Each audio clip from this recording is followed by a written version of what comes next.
Hi, ako si RJ. Isang estudyante na gustong gumala pero walang panggala. Kaya tara, samahan niyo ako sa panibagong video.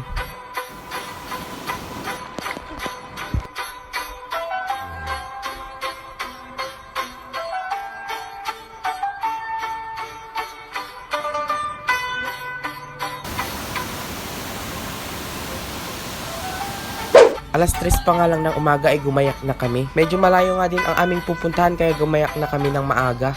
After 2 hours nga na biyahe ay nandito na nga kami sa may bayan ng Bulinaw. Nag-stop over muna nga kami dito para magkape dahil medyo malayo pa nga konti ang aming pupuntahang beach dito sa mismong bayan ng Bulinaw. At may nadaanan din kaming mga naglalako ng isda kaya bumili na kami para may ulam kami mamaya. After ilang minutes lang ay nandito na nga kami sa may Patar White Beach, Bulinaw. Pagkarating namin ay nagluto na nga muna kami ng almusal.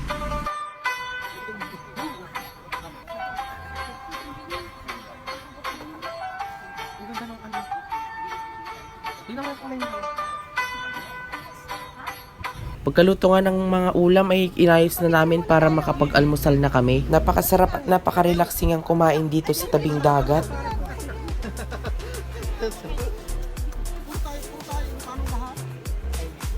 Ay, picture.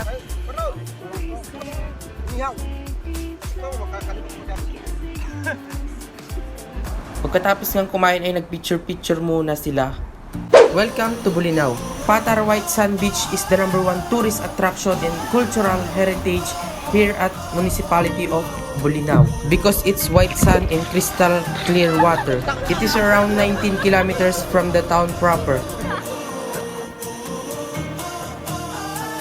Hi guys, nandito po kami ngayon sa Patar White Sand Beach, Bulinaw.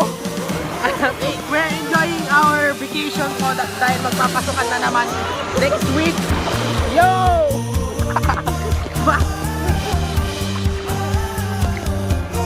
Yo, nandito na nga tayo sa second destination natin which is the Bulinaw Falls 2A.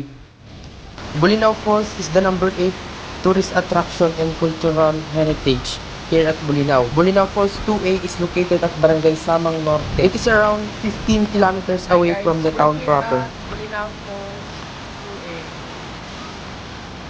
Hanggang na dito, guys.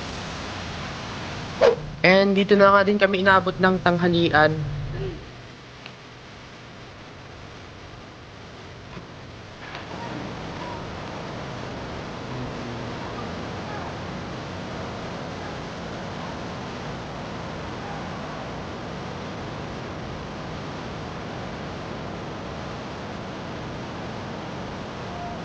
Our third destination is 100 Island. Nagpa-picture lang kami. That's it. Bye-bye!